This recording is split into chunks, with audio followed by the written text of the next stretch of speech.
In this video, I'm checking out the DXT vertical mouse by Kinesis. I'm going to give you my take on it, some tips, and a possible alternative. That's coming up right now. So I'm continuing on with testing out mice, just trying to find the perfect setup for the perfect ergonomic setup. This gives me that small grip that I was looking for. So it's meant to be used just with your fingertips, pinching it like this, very gently. It's a very limited amount of motion that's necessary with this. You're really using just your fingers and your wrist. You don't need to use your whole arm, or certainly no shoulder in this, like with some of the other vertical mouse or a standard mouse.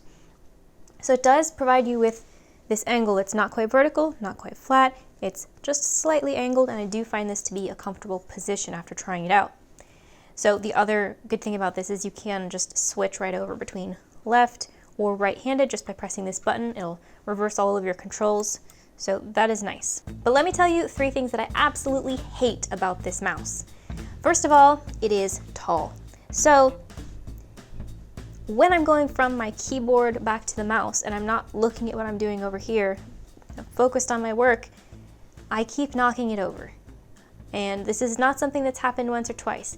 It is almost every time when I'm focusing on a project and then I need to go back. It just is just the right height that you don't expect it to be there, especially if you leave it kind of further away. You reach for it, boom, falls flat. So that is extraordinarily annoying. If it's going to be that tall, it should at least have a couple extra buttons up there. Next up, number 2, the button finish. This is terrible. The part up here is a nice finish. It's kind of got that soft touch to it, but the actual buttons where your fingers are setting are shiny, and for whatever reason, they're making my fingertips sweat. Now, this isn't a problem I've ever had with any other mouse before. It's very odd. It's very uncomfortable, and it makes it sometimes slippery. Sometimes your fingers just stick to it from the moisture that it's generating. So it's a really uncomfortable finish. I would have much preferred if they continued this finish over the buttons, because this is really nice. Number 3, the price. I cannot find anything about this that justifies a $99 price tag. The only thing that I think is keeping it at that price point is just because it is the only mouse like this. I wasn't able to find any sort of knockoff or similar design that uses the fingertip position versus more of a joystick style or the typical vertical mouse. So I think that's the only thing that's holding it up in that price point, is just that it's the only one like this. Now, those are the things that I hate, but then there is one other thing that I thought was maybe a defect, but I think it's more user error and something that I'd have to get used to. It was seeming like the buttons were misfiring quite a lot. So you would click it and hear the click, but it wouldn't do the click. It wouldn't open the file or select the item. But what I think is going on is that you have to be really careful with this, that you completely stop and basically like plant your thumb to hold the mouse still so that the pressure of clicking doesn't cause the mouse to move just a tiny bit, because if it moves even a little bit, then you're going to be, like lassoing or just dragging instead of selecting. So that's something that I think takes some practice to get the precision right, but it is still kind of annoying that it is an issue, but it's just kind of innate to the style of this mouse. So then one more thing just to note on this is that the weight and dimensions on Amazon, for whatever reason, are incorrect. So it's saying it's lighter than it is. However, if you go over to the Kinesis website, you will find the correct sizes and weights listed there. So now let me give you some tips, because while there are some very annoying parts to this mouse, it is still, like I said, it's the only one like this. It is a very comfortable position for your hand, and it also is nice and narrow, so you don't have that uncomfortable wide grip, especially if you have smaller hands, or if you have larger hands, it'll work for you too, because it is just using your fingers. So if those irritations are worth it for you, this could be a good option. But let me give you some tips on kind of making this better and eliminating some of those irritations. First of all, I would suggest going for the wireless version.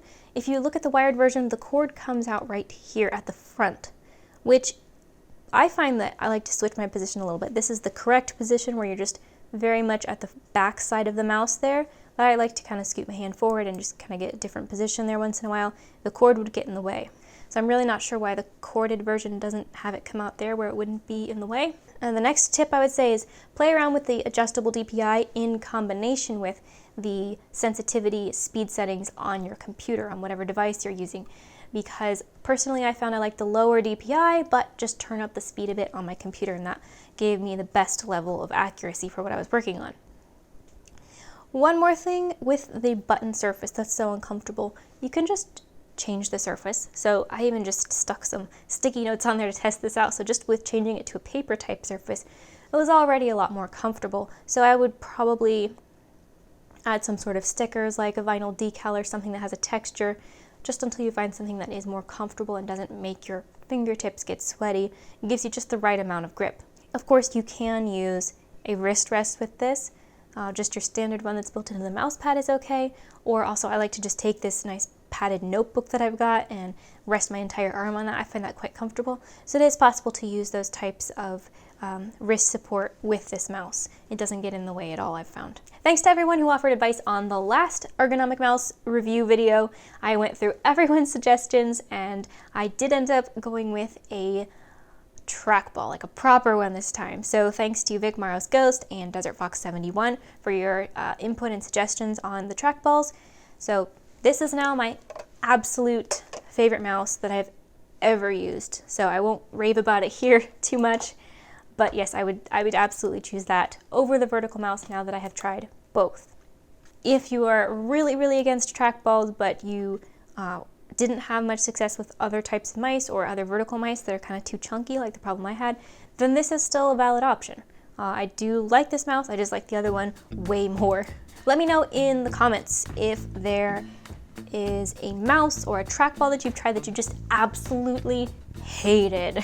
Also, if you found this review helpful, click that thumbs up, helps me out, appreciate it. And I will be back with more build videos next time, so thanks for watching and I'll see you then.